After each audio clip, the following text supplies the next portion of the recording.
Құрметті достар, бауырлар, ағалар, ассалаумағалейкум баршаларыңызға. Так, бізде бүгін осындай екі құрылғыны көрсеткім келіп тұр. Бренд Maxcellent, Қытайдың бренді, бірақ сертификация өткен. Қытай мемлекетінде өзін жақсы көрсеткен. Значит, кішігірім орысша араластыра, мен тіл байлығым қазақшама қатты жетпейді. Енді әдеби тілде сөйлеуге ол жағынан кешіресіздер. Мынау екі құрылғының модельдері К120, К121. Айырмашылығы тек мына фонарьда, прожекторда өте жақсы мықты жанады, оны кейін көрсетем. Так,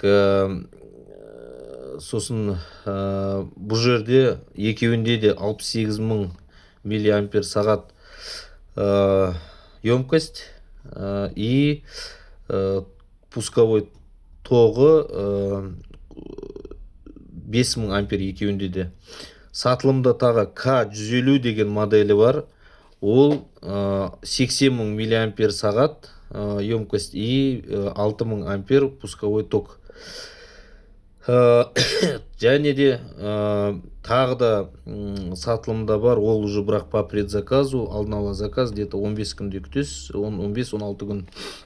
Модель бар, максимальный ең үлкен К220 деген. Ода 120.000 миллиампер сағат и 8000 ампер пусковой ток. Бұл құрылғылар екі режимде жұмыс істейді. Екеуі де мына модельмен көрсете берейін, разница жоқ. Сол жағы, мына жерде тумблер бар, соны сол жаққа бассаңыз 12 вольт жағы, оң жағы, мына жасыл жағы 24 вольт жағы.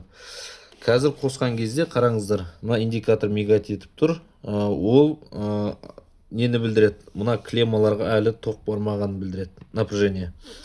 Так, ол үшін, напряжение келу үшін жасыл кнопканы ұстап тұрамыз, батырмасын. Мына жасыл индикатор, то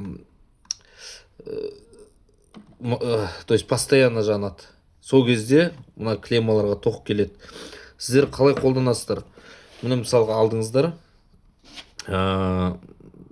техникаға келдіңіздер, клеммаларын дұрыс жалғадыңыздар. Дұрыс жалғағаннан кейін барып, оң жағын қосасыз, 24 жағын жасыл кнопканы зажимать етесіз, клеммаға напряжение барады. Бір 30 секунд күтіңіз, чтобы техниканың системасы көреді, сосын барып қозғалтқышты қозғалтасыздар. Осы именно модель К120, К121 модельдері бір Хова, Шахман деген техникаларды 4-5 рет запускқа жетеді, айналдырғанға, от алдырғанға. Ол және де әрине техникаға байланысты. Техника жаңа болса 5-6 рет айналдырады, техника ескі болса 2-3 рет айналдырады. Но жақсы құрылғылар, сомнение болмасын, от алдыру жағынан күші мықты. Мынандай коробкаларда жүреді, қораптарында. Так, функционал бойынша. Так, айта кететін жағдай, қараңыздар, бұл құрылғылар тек отырып қалған аккумуляторды от алдыруға жарайды. Ол нені білдіреді?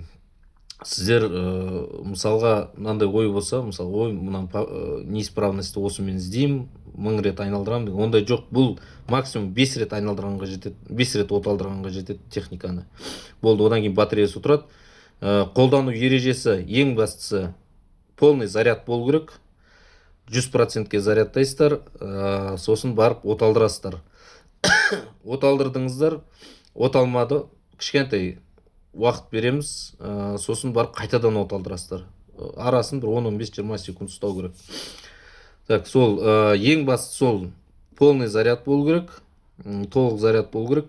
Сосын салқын жерде ұстамаймыз. Мороз, далада минус 0 градус даже, минус 10 градус. Далада қалдырып кетіп, техниканың ішінде КамАЗбен үйге келдіңіз, мысалға Шахманмен, Ховамен, кабинада жатыр, сол кабинада қалып қалса, батарея отырып қалады. Сразу айтам. Одан кейін сол моменттерді ескеріңіздер, уже қанша рет связьға шығып жатыр, осылай алғаным жаңа ғана аккумулятор отырып қалыпты деп соны сұрап бастайсың. Қалай болды десем, міне осы жерге келдім, техника 2 күн тұрды. О техника өзінің аккумулятор отырып қалған, еще мынау да отырып қалған 2 күннің ішінде. Сол себепті постоянно жылыда ұстау керек. Сосын полярностьті шатастырмаңыздар. Гарантиясы бойынша сразу айтып кетем, гарантия 1 жыл, 5 ай, 2 ай деген әңгіме жоқ.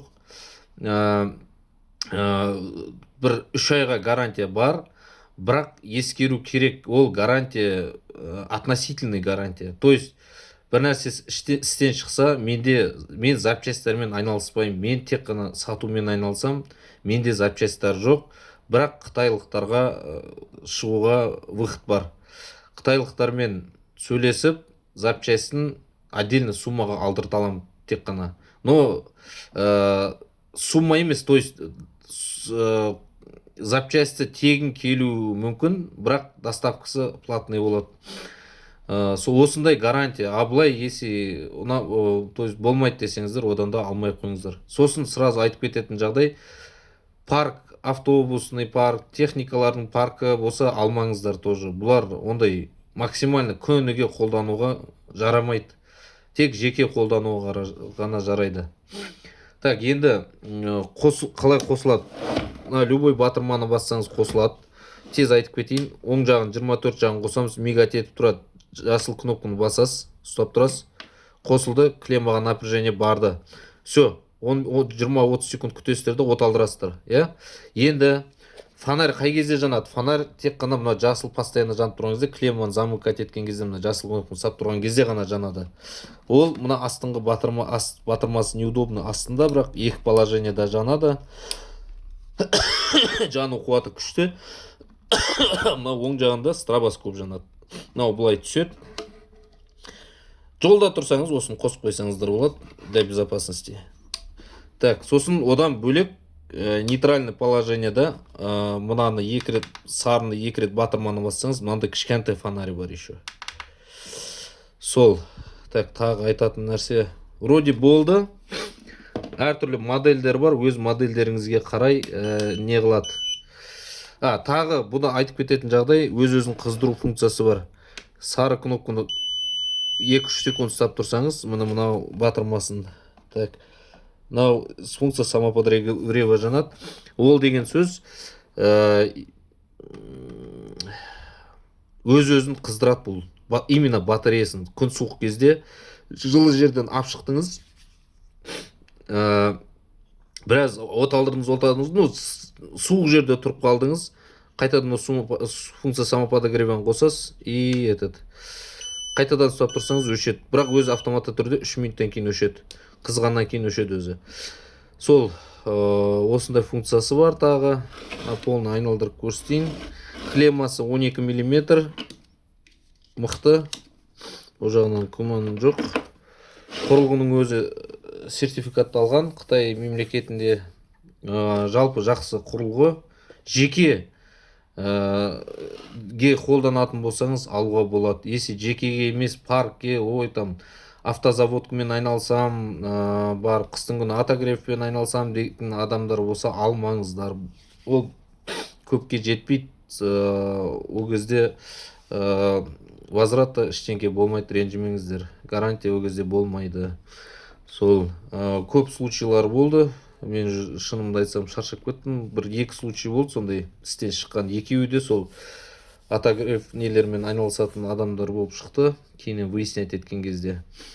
Сол если сұрақтар болса хабарласыңыздар. Сол қотыр қазақшама кешірім сұраймын. Мен бар қазақшам осы. Әдеби тілде сөйлей алмаймын, өкінішке орай.